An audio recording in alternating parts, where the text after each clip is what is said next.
We talk about violence in relationships all the time, but newlyweds? How often do we see that? But then a portion of a body being dismembered? How does that happen? Unfortunately, domestic violence in relationships is only increasing. I mean, you would think a case like this is very shocking and rare, but as I was looking into it, I saw two more similar cases that took place close together. This crime is so disturbing that even the Texas County Sheriff had trouble discussing it. Hi guys, welcome back. If you're new here, my name is Zara, and on this channel, we talk about true crime. So if you're interested, please join the fam, hit that subscribe button, hit the like button too. It really helps out the channel, guys. And thanks so much for being here. A lot of you guys leave comments asking about which products I use on my hair. So I wanted to show you guys my favorite shampoo and conditioner bars. Yeah, bars.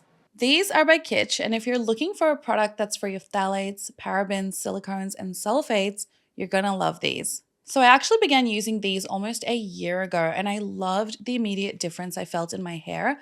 But once I was done, I went back to using up and finishing up all my drugstore shampoos I had left over. So now when I went back to using Kitsch a couple months ago, I was like, why did I ever stop? So like I said, these are shampoo and conditioner bars, and you can put them in these cute little mesh bags, which helps them to lather up and spread so nicely in your hair. It takes a little getting used to for the first couple washes, but I actually now prefer the feel of these bars compared to a liquid when washing my hair. These solid bars are formulated with rice water to help repair damaged hair follicles, prevent split ends, hair breakage, and also aids in growth. The protein helps strengthen the hair, and I've noticed my hair texture has improved. It's not as coarse and it feels so much softer. My scalp also feels so much cleaner, and I have way more volume when I use this scalp brush.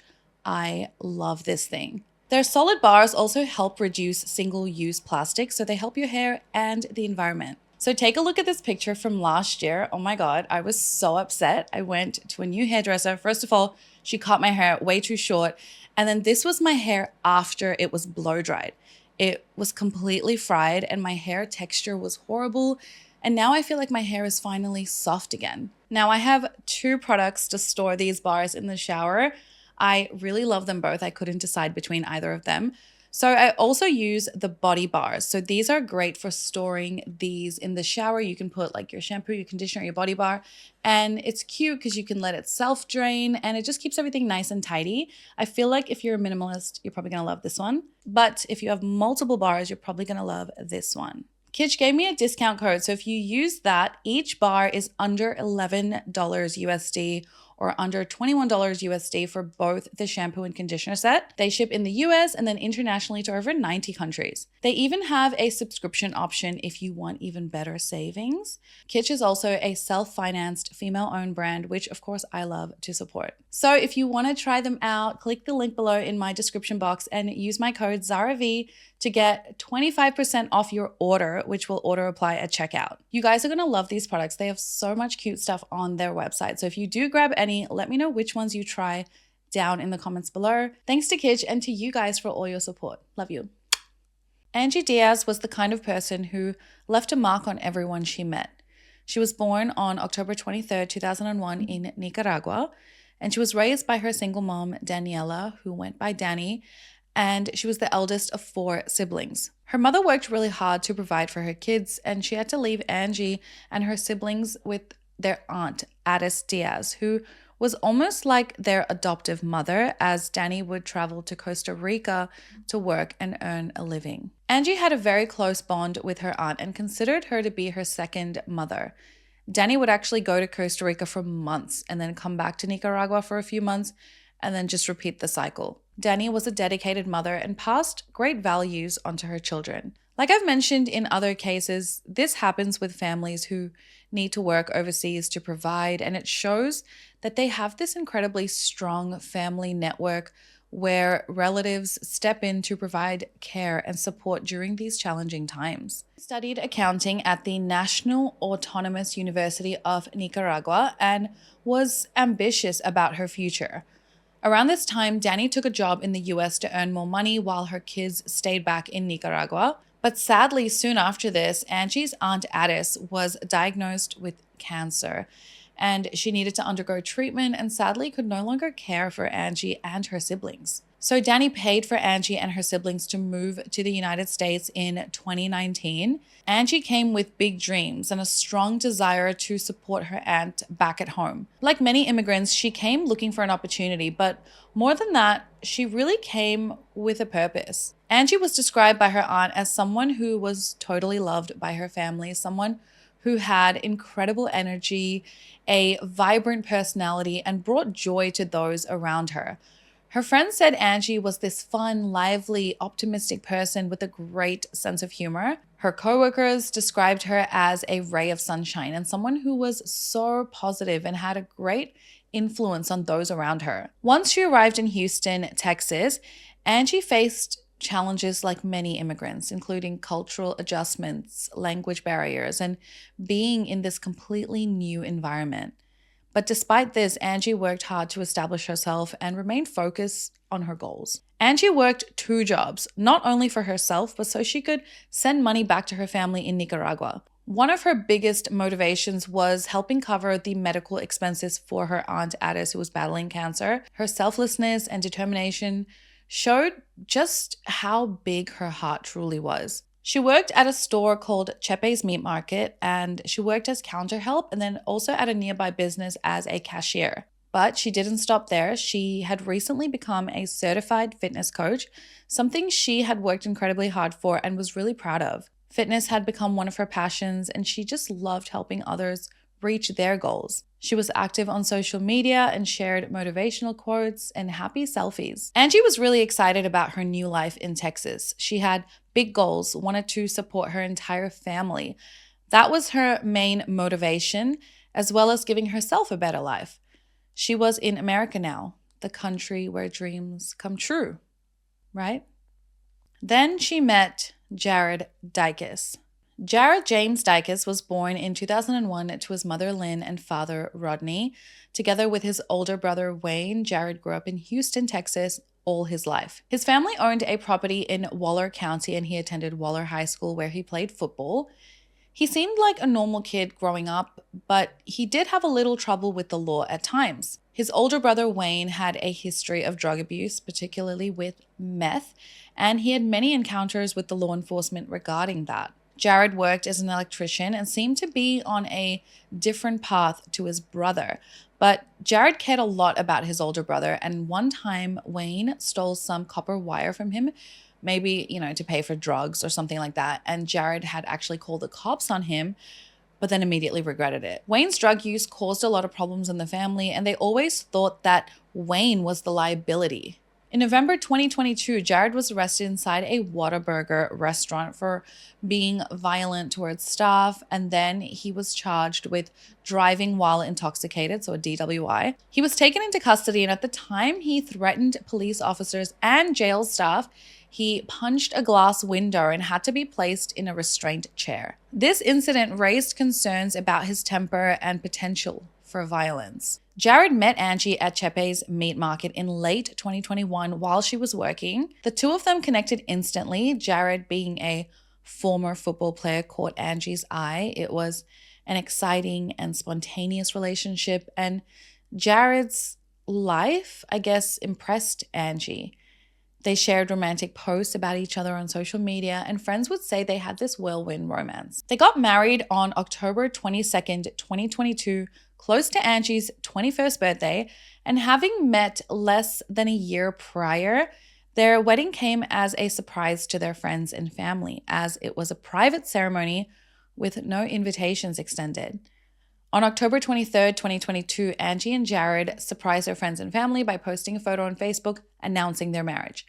The pictures showed Jared holding Angie in his arms, sharing a kiss. This also came as a shock to Angie's friends due to a previous relationship Angie was in with a man named Jose. Angie had told friends she was going to marry him in the past. So it was weird that after they broke up, she rushed into this serious relationship with Jared. But Angie claimed Jose became very distant and had been paying less attention to her. So that's why she ended that relationship. Despite the suddenness, it seemed to those around them that Angie and Jared were in love. Waller County Judge Trey Duhon, who officiated their wedding in October, recalled them as being a very nice young couple during the brief time he knew them. He even shared a picture of them on his Facebook. Jared would bring her roses and flowers to work. He would always gush about how gorgeous she was. They were super affectionate and loving towards each other. Everyone thought they were the sweetest couple. Things just seemed so perfect in the beginning. However, after their marriage, some of Angie's friends noticed a change in them, sensing that something was just not right. Angie's boss, Veronica Jimenez, mentioned that Angie had seemed happy with Jared, but also appeared tired at times, though she couldn't determine if it was due to her job or due to her relationship with Jared. More specifically, Angie's manager at Chep's Meat Market, Ruth Armeni, stated that Angie had confided in her, saying that Jared had become a different person after they got married, and he had now become very, very jealous. During this time, Angie and her mom, Danny, became a bit distant due to Angie's larger-than-life goals. She also moved away from her mom in Houston and then lived with her aunt in Waller County before marrying Jared. It was also really strange that Angie kept the marriage a secret from her mom. After all, she had agreed to move to Texas to be closer to her. One friend later claimed that maybe Angie and Jared rushed into a marriage because of an accident she had 6 months prior. I'm not sure exactly what the accident was, but I'm guessing it was a car accident. And during this time, it was alleged by the friend that Angie was threatened with deportation due to her arriving into the US without the proper papers. So after this is when Jared and Angie began discussing marriage, but the friend advised Angie not to rush into the marriage, as many women suffer abuse and mistreatment from giving up their power by relying on a man for a visa. Angie may have been desperate to remain in the US, the place where she was hoping all her dreams would come true. She had a job, she had friends, and a life here now. But Angie told her friends and family that she loved Jared and he loved her, that their marriage was a real marriage. Angie's friends began to notice that Jared would get irritated at the fact that all of her friends were Spanish speaking, that he was the only person who didn't speak Spanish, and he was frustrated and irritated that he couldn't understand what they were saying when they were all together. Angie would sort of get nervous, pacify him, and translate everything so he wouldn't feel left out. But it didn't seem to help. Jared began feeling alienated and would sometimes leave the social gatherings without even saying a word. After they got married, everyone in Angie's life began to notice a big change in her. While she was at work, Angie was withdrawn and nervous at times, and Jared would just show up constantly looking for her. It looked like things had now finally fizzled down for the couple, and now maybe their incompatibility was rearing its ugly head. Around this time in November 2022 is when that DWI incident and raging inside the Whataburger took place. Jared was released on bond in January 2023. On January 8th, 2023, Jared calls 911 and requests an ambulance be sent out to his home. He claims he did some drugs and that he doesn't feel well. Waller County 911. Yes, this is Jared Dykes. Hello? Yes. Waller County, go ahead. I did a little bit of drugs and I need help. Hollow Boulevard. Okay. Oak Hollow? Yes. Okay, and what's the problem? I just don't feel well. Okay, and you said you took drugs? No, ma'am. I'm pretty sorry. I don't know why I called. Okay. And are you there by yourself? Is there somebody with you? No, ma'am. My family's here with me. Oh, your family's with you. Okay. Okay, so you don't. Everybody's here. Okay, but do you need an ambulance or no? Are you good? I need an ambulance. I got you. Okay, and how old are you? I'm 21 years old. 21. Okay. Are there any gates or any animals on your property? There's dogs. Okay, can y'all put those up? Yes, ma'am. They're inside. Okay, I got you. Okay, Jared, I'm going to have the ambulance on the way, okay? Okay, thank you. You bet. Yes, sir. Bye-bye. He then said, no, I didn't do drugs. I don't know. Paramedics arrived anyway and then found Jared had been using meth. It was clear he needed medical assistance due to his deteriorating mental state, and then he was taken to hospital. His parents were obviously very upset by this, as he was now using his brother Wayne's choice of drug. As mentioned before, his parents had already been through this, with his brother Wayne, and it was awful to deal with. He had been drunk and disorderly at times, consuming alcohol, especially when he was out with his friends. But his parents noticed that Jared had been acting erratic lately. And although they knew that, Jared wasn't perfect, they didn't expect him to turn to drugs, or at least this drug. Jared was released by the hospital into his father's care, a decision that came to be heavily scrutinized in the aftermath, especially since Rodney himself, Jared's father, begged for the hospital to keep his son admitted. On Tuesday, January 10th, 2023, at around 1:30 p.m., so this was about 3 months into the newlyweds' marriage, Angie came into work at Chepe's meat market and just seemed very upset. It was clear to her co-workers, including her boss Veronica, that Angie did not look okay. Something did not seem right. When Veronica spoke to her, she noticed a fresh bruise on Angie's shoulder. Angie claimed that she was done with Jared, that she was going to leave him and never get married again. She told Veronica that they had been arguing all of Sunday night and Jared did not allow her to sleep. That's why she looked so bad on Monday at work. Jared was angry with her because she went out with her aunt most of the day on Sunday. Then, when she was in the shower that night, he assaulted her. Veronica then pulled her shirt to the side and pointed to the bruise and said, "You can't let this happen again." Veronica claims Angie told Jared she was going to live life the way she wanted to and not the way that he wanted her to live. She also claims that Jared knew that Angie wanted to leave the marriage. Angie told her boss that she couldn't talk to her properly because there were just people around, so they organized to go to coffee alone together on Friday, 13th January. So just to connect the dots for you guys, Sunday would have been January 8th, and that night is the night that Angie told her boss Jared assaulted her. So this is the same night he called 911 on himself, meaning he was possibly under the influence of meth during their fight and the assault. So after they got married in October 2022, Jared and Angie moved into a smaller cabin at the back of the main house on his parents' property situated at Oak Hollow Boulevard. Jared and Angie worked on this cabin together. They converted it into their own little home. It had a garden that Angie would often tend to, and it was their stepping stone to independence, given they were so young. It was Angie's American dream. She got along well with her in-laws, and neighbors would recall often seeing the couple fixing up the cabin together, and there seemed to be no issues. However, in January 2023, Jared also began asking his parents if he could stay in the main home and asked to move back into the main home. His mother, Lynn, thought it was odd since they spent all that money to renovate that cabin to make it their home. It turned out Angie asked Jared to no longer share her bed. On Wednesday, January 11th, 2023, Jared returned home to the small cabin from work at around 4 a.m. His parents were asleep at this stage and they didn't see Jared again until the next day at 1:30 p.m. Jared walked into his parents' home and then his parents heard a mobile phone going off.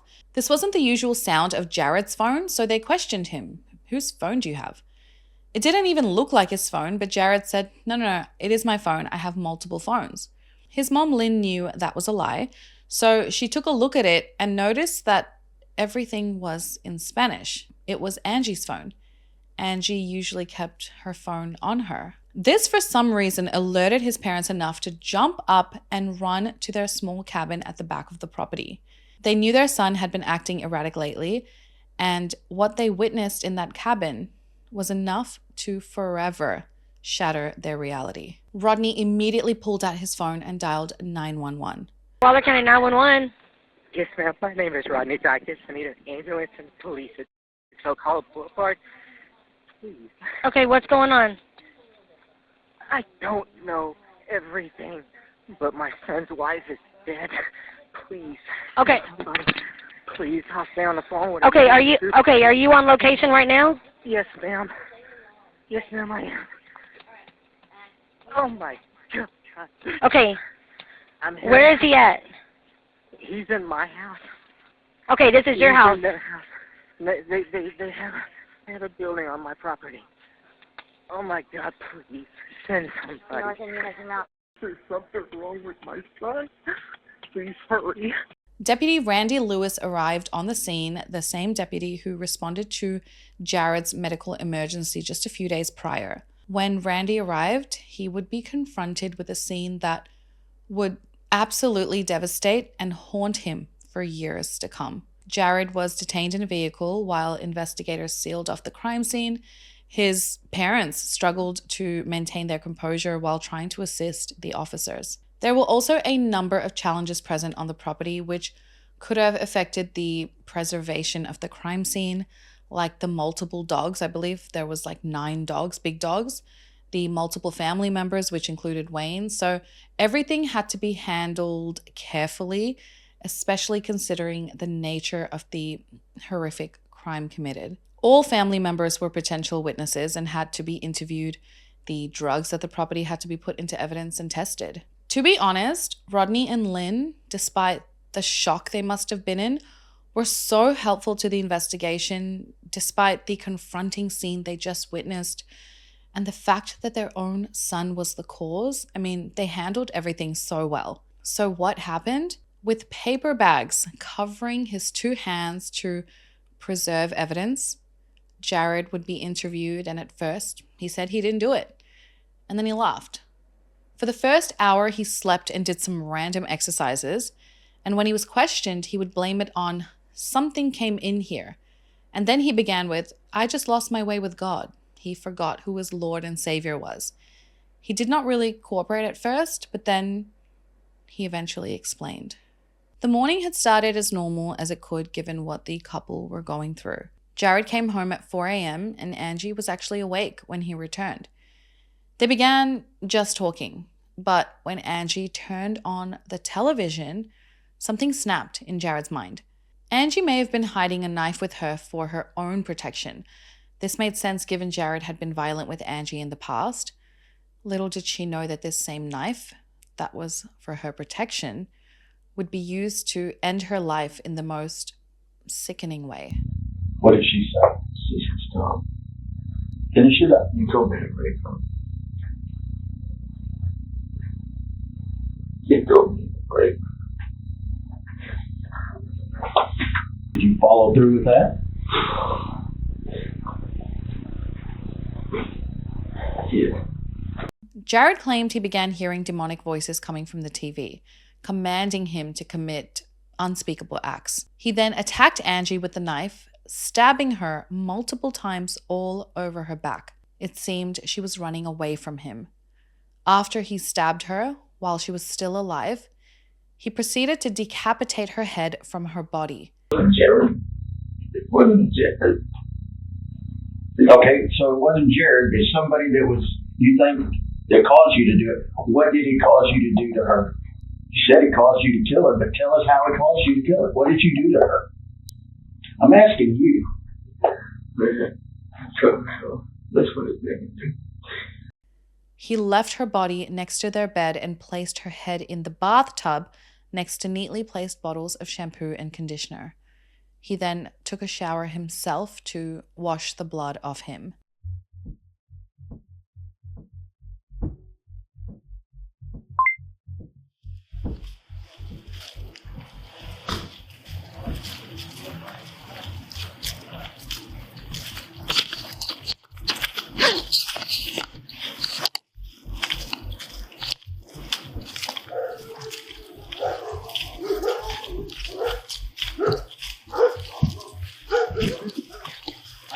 Sergeant. I got as far as the doorway. I didn't. Yeah, don't go in. This is a murder scene. Decapitation. 8 hours later, after he murdered his new wife, he was seen at 12:43 p.m. arriving at the meat market where Angie worked, casually buying a beer from her workplace. Almost like he had this little secret that no one else knew. He opens the beer in the parking lot, begins drinking it, and then drives back home where he is later confronted by his parents. When asked if he intended to harm his parents when he went into the main house, he said no. This was some 8 to 9 hours after killing his wife. He had been in that small cabin with his wife's dead body inside a cabin that was covered in blood for hours. He claims his drug-induced psychosis wanted him to kill his wife. The voices made him commit these horrific acts. When asked if the voices told him to harm his parents, he said, "No, I was going to shoot myself." The detective said, "So you can control not hurting your parents, not shooting yourself. You could stop the voices for that, but you couldn't stop the voices telling you to kill Angie?" This raised many questions about his reasoning for the attack and if he was in fact in some drug-induced psychosis during the time of the murder. His demeanor during interrogations was reportedly cold and detached, and he showed very little emotion. Jared was arrested and charged with murder. The first step in the trial was determining whether Jared was competent enough to stand trial. This was due to his claims of hearing voices and his apparent detachment from the reality of the crime. His mental health was put into question. This was hard too due to his recent drug use. He had never been known to take drugs in the past, and by his own admission, he had only been using meth for less than 2 weeks. This would suggest a very rapid spiral down as opposed to a long-term addiction. Strangely, his toxicology report tested positive for cocaine and marijuana, but not meth. So I guess he was using multiple drugs and his parents did not know about it. While no official diagnosis was publicly disclosed, some experts stated that Jared may have been suffering from untreated schizophrenia or another severe mental disorder. His erratic behavior in the days leading up to the murder supported this, though no one could have predicted such a violent outburst. A court-ordered evaluation ultimately found Jared was competent enough to stand trial. On 31st July 2024, Jared pled guilty to the murder of his 21-year-old wife, Angie Diaz, as part of a plea agreement, and part of this agreement was to waive his rights to appeal the verdict. As you can imagine, this move spared both families the trauma that comes with a long trial. In August 2024, Jared was sentenced to 40 years in prison with the possibility of parole in 2043. Now again, this sentence was controversial due to the severity of his actions during the murder. The fact that they were only married for 3 months. Whether these voices Jared claimed to hear were due to him being in a drug-induced psychosis, even if it wasn't from meth, whether it was due to underlying mental health issues or a combination of both. Either way, these would become important questions in understanding the tragedy. Why did he do it? Many believe it was the age-old answer. She was going to leave him. We know by now the most dangerous time for a woman is when she decides to leave her abuser. Some people felt that he was angry because maybe he felt that she used him. She entered the US illegally, married him, then wanted to leave him. I'm not sure how the law works in the US and if Angie would in fact have been granted a visa that quickly due to marriage, but that's just some of the comments I read. If in fact the drug use is what contributed to the murder, this case was used in drug prevention programs, showing how quickly casual drug use can escalate into something horrific. The hospital's actions were also called into question, and the need for a better protocol when it comes to releasing patients who are showing signs of having mental distress while on drugs. Oh my God, I told him in the hospital to keep him. Oh my God, I told him that. I told him that 2 days ago to keep him. Jared's family was obviously left in the dust with this one because, guys, imagine how they feel. Walking into that scene, knowing your own son did that, imagine the burden that was on their shoulders. I really respect his parents. It's a tough situation. Angie's family went through immense grief and loss dealing with Angie's murder, someone who set out to change her entire family's life. They sought help from the consulate of Nicaragua to return Angie's body to her home country, and a GoFundMe page was also created to help cover funeral expenses. And they described Angie as the light to our family and community, whose absence will be felt forever. To show you the type of people Angie was raised by, her mother, Danny Diaz, stated that she held no grudge against Jared's parents. She said, "I have 2 sons. My children are my children, and when they grow up, they will make their own decisions. I have nothing against his parents. God bless them. From our family, there is no grudge against his parents." That alone, to have compassion for your daughter's murderous family,